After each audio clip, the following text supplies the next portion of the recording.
G'day guys, it's Matt Bailey here from the Bailey's Diesel Group again. Today, diesel tuning, reflash or chip?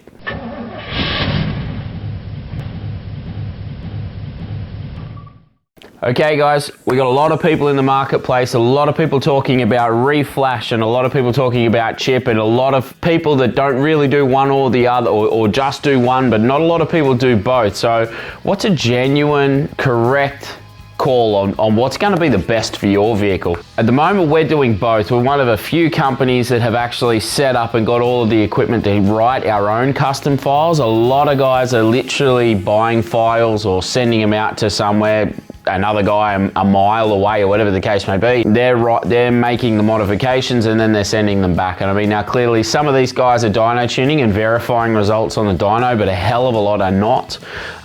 You know, in terms of AFRs and stuff like that, I don't think it's very safe, and I certainly don't think you've either got to play the game very, very safe, which means you're going to be sacrificing a lot of potential gain or a lot of potential win, whether that be on the fuel economy side or the power side. But then on the flip side, if you did try to put an aggressive tune out and then you're not getting it checked thoroughly, or that tune's not perfected to suit that vehicle, and trust me, they're not all the same, then of course you're running a risk that you don't need to run. So I think reflashing can be quite good if it's used in the right context, which the main one of course is it's got to be custom written for that car. And if it's not written on site, then obviously somebody's going to have that car on the dyno all day. Why, you know, they send the file out, the file gets changed, they come back, they test it and repeat the process a number of times. Now the debate comes where you talk about a chip and then a reflash. You would sort of half think that a reflash might just be straight out the best way to go. And in some respects it's true. Like with a reflash, you don't have reliability issues of potential wiring or a piggyback ECU failing, or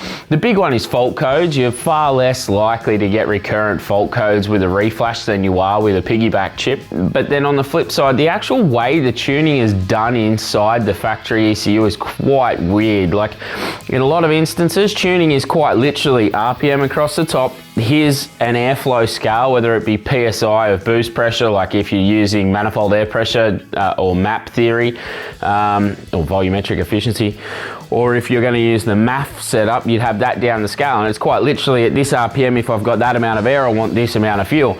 But the factory ECUs don't work that way. And to be quite honest, a lot of the coding software that we use to sort of bypass and then decipher what is written in the ECU is not 100% accurate either. So a lot of the times when we're reflashing with just a number. It's not actually, we don't know that that is exactly 26 pound of boost or whatever the case may be. So a lot of the time we're using percentages to change. Now, anything is possible. I mean, if you're willing to do 50 dyno runs, then clearly you're going to get it right. But with a piggyback ECU, we do have that flexibility where we can say, right, if it's this amount of air and it's that amount of RPM, that's the amount of fuel.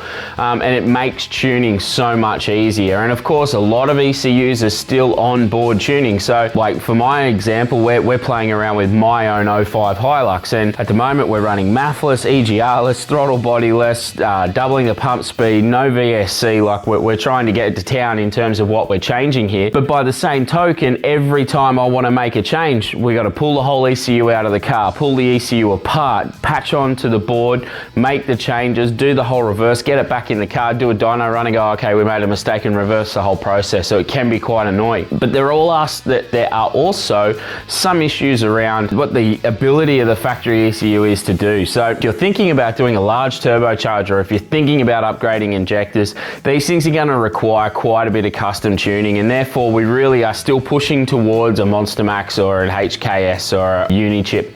So in those instances, they are it. I still believe, like at the end of the day, factory reflash, if you spend 1,000 hours on it, you might get it basically the same as the power output that you'd get from a Monster Max or whatever. But by the same token, at the end of the day, we're always getting about 5 to 10 horsepower more out of a Monster Max. And the other thing is with the Monster Max, of course, we've got the ability to turn it off and go back to a purely factory tune with the flick of a button. Then we've got two separate tunes. So we might have a tune set up for towing a trailer up up Mount Ousley 50 bloody times, and therefore it's got to be safe as houses. But then we can also have a tune that's a little bit more aggressive, maybe not so safe, in order to do that sort of, you know, very, very high load, very long time running. But obviously it's okay because the customer knows that when they're towing something, they can flick the tune. Now, of course, on a Reflash, that's just not possible. So it has to be ultimately the lesser or the safer tune all of the time. So there's pros and cons of each option. So generally speaking, here at the Bailey's Diesel Group, if you come to us and say, we're after some modest gains, we want absolute reliability,